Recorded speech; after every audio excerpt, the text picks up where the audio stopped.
अच्छा, अब आपने करना क्या है, ध्यान से सुने। इसी के आगे ना मैं क्वेश्चन 3 करा रहा हूँ, क्वेश्चन 2 आपने करना है। अब आप ये देखें, इसका फॉर्मूला मैंने लिखवाया था आपको, अगर आपको याद हो। इसका फॉर्मूला याद है किसी को? ए स्क्वायर माइनस एक्स स्क्वायर का। ये बनता कैसे है? अब आपके कभी ध्यान पे आया हो अगर ये सवाल, तो ये पार्शियल फ्रैक्शन से बनता है। ऐसे तो ऐसी चीज़ें नहीं आती थी वो, ये बड़ा मुश्किल था। अब देखिए यहाँ पे हम लिखता हूँ लेट 1/, वही करेंगे ए स्क्वायर माइनस एक्स स्क्वायर। असल में देखो ना, ये अगर मैं इसकी फैक्टराइजेशन करूँ किसकी, 1/ए स्क्वायर माइनस एक्स स्क्वायर की, तो ये किसके बराबर होगा? अगर तुम लोग इसको फैक्टराइज करो तो ये किसके बराबर हो जाएगा? 1/ए प्लस एक्स और ए माइनस एक्स के ना। तो हम क्या कर सकते हैं, इसी चीज़ को, यानी कि 1/, देयरफॉर आप लिखेंगे 1/ए प्लस एक्स, आपने कर लिया। ए माइनस एक्स को आप ब्रेक करके लिख दोगे किसमें? आप ब्रेक करके लिख दोगे ए अपॉन वाई, ए अपॉन, असल में देखो कभी कभार ऐसा होता है कि लीनियर फैक्टर नहीं होते, लेकिन उसके फैक्टराइजेशन के बाद उसके लीनियर फैक्टर बनाए जा सकते हैं। तो ए अपॉन ए प्लस एक्स और बी अपॉन ए माइनस एक्स आप लिख देंगे। इस इक्वेशन को आप कह सकते हैं 2। सही है। अब आपने सेम काम करना है कि पहला काम आप यहाँ हेडिंग डाल देंगे फॉर ए, फिर आप लिख देंगे फॉर बी। ए के लिए आप ये करेंगे, पुट करेंगे x plus a equal to 0, यानी कि x इक्वल टू माइनस, ऐसे मैंने एलसीएम तो लिया ही नहीं है, तो इसको इतना तो लिख लिया, तो इसको ले लेते हैं कॉपी पेस्ट, इसको उठाते नीचे कर लेते हैं और इसको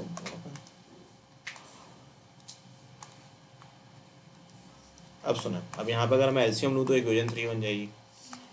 तो इक्वेशन 3 अगर हम फॉर्म करें तो ये क्या हो जाएगी? 1/, a plus x, then we have a minus x, और फिर हम यहाँ लिखेंगे a into a minus x, और फिर हम लिखेंगे b into a plus x. Denominator में आपके पास ए प्लस एक्स और ए माइनस एक्स रहेगा। वैसे ए प्लस एक्स से a plus x cancel, a minus x से a minus x cancel, so 1 बराबर हो जाएगा a times of the a minus x के और b times of the a plus x के। इस इक्वेशन को आप कह लेंगे 3। For a put x plus a equal to 0, यानी कि x equal to minus a in your equation number, ये ना ये x के नीचे वाला फैक्टर, a के नीचे वाला फैक्टर। तो अब देखो यहाँ पे आपने कॉलम बना लिए। अब आप x की जगह माइनस ए लिख रहे हैं और इक्वेशन सेम है, दैट इज इक्वेशन जो है आपकी वो 3 ही है ना।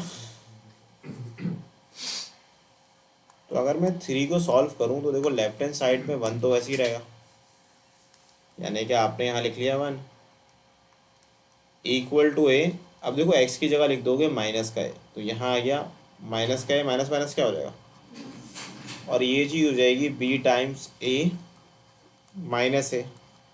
सो देखो 1 इक्वल टू 2 है और बाकी वो चीज़ 0 हो जाएगी, सेकेंड फैक्टर, तो a की वैल्यू 1/2 आ जाएगी। अब अगर आप b निकालना चाहते हो तो b के लिए b के नीचे वाला फैक्टर, यानी कि put a minus x equal to 0। यहाँ से अगर x की वैल्यू हम निकालें तो x इक्वल टू ए आएगी, जिसको हम ले जाके इक्वेशन नंबर 3 पे पुट कर देंगे। सो x की जगह देखो राइट लेफ्ट हैंड साइड तो सेम रहेगी, 1 ही आएगी। अब a times A minus x, यानी कि x की जगह a पुट कर दोगे और यहाँ पे भी x की जगह a पुट करोगे, तो देखो 1 a इंटू 0 0 हो जाएगा, 0 लिखने की ज़रूरत नहीं है। और b की वैल्यू अगर आप निकालना चाहते हैं तो b टाइम्स ये हो जाएगा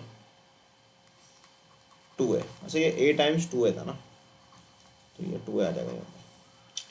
तो b की वैल्यू भी रिमेन सेम विच इज़ 1/2 है।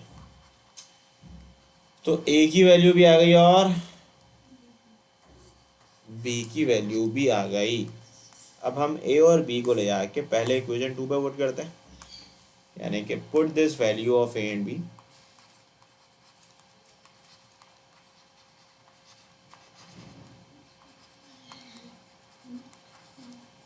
तो देखो देयर फॉर इंटीग्रल यानी कि 1/a plus x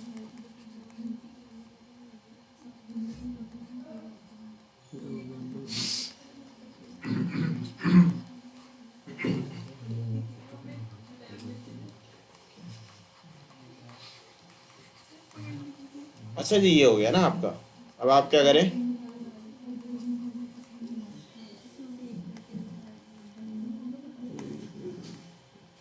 therefore equation 1 implies that integral of the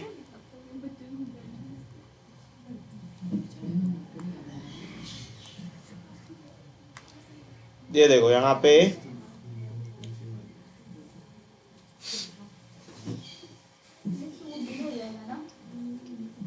B क्यों होगा, बता रहा हूँ तो किसका बोलिए, यहाँ पे 2a बोलिए, तो 2a तो सही तो लिखा है, बी की वैल्यू भी तो 1/2 ही आ रही है, सही है। तो आपने लिख लिया यहाँ तक।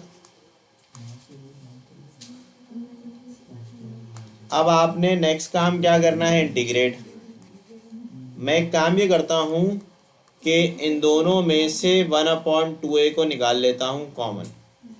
जब मैं कॉमन निकालूंगा तो देखो यहाँ बच गया dx over a plus x,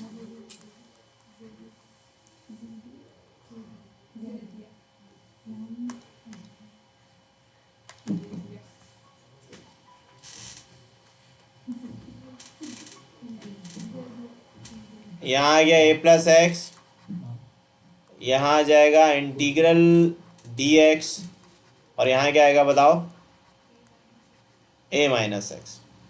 अच्छा ये देखो ना, दोनों पे इसका a प्लस एक्स का डेरिवेटिव क्या होता है, a प्लस एक्स का डेरिवेटिव तो 1 होता है, तो 1 प्रेजेंट है। अब मुझे बताओ a माइनस एक्स का डेरिवेटिव क्या होगा, तो -1 तो है नहीं, क्या करें, उसमें कुछ तो करना पड़ेगा, जरूरी है। तो देखें एक काम करते हैं ना भाई, यहाँ से हम माइनस को निकाल लेते हैं कॉमन ना, तो माइनस अंदर चले जाएगा dx के साथ। इससे फ़ायदा ये होगा कि आपका a माइनस एक्स का जो इंटीग्रल है वो न्यूमैरेटर पे आ जाएगा। तो इंटीग्रल इक्वल टू 1/2a को लिखोगे वैसे ही यहाँ बना लोगे ब्रैकेट, ये हो जाएगा ln of the a plus x minus आ गया ln of the a minus x. तो 1/2a को आप रखें वैसे ही यहाँ पे लॉग की कर लें प्रॉपर्टी को use, ln a minus b बराबर होता है ln a अपॉन b के, जबकि प्लस का c रहेगा वैसे ही। तो देखिए ये फॉर्मूला मैंने लिखवाया था कि इस तरीके से ड्राइव होता है, याद है 6.2 पे लिखवाया था, 6.1 पे बोल के याद है, मुश्किल काम है बहुत ये। तो ये देखिए ये फॉर्मूला इस तरीके से ड्राइव होता है।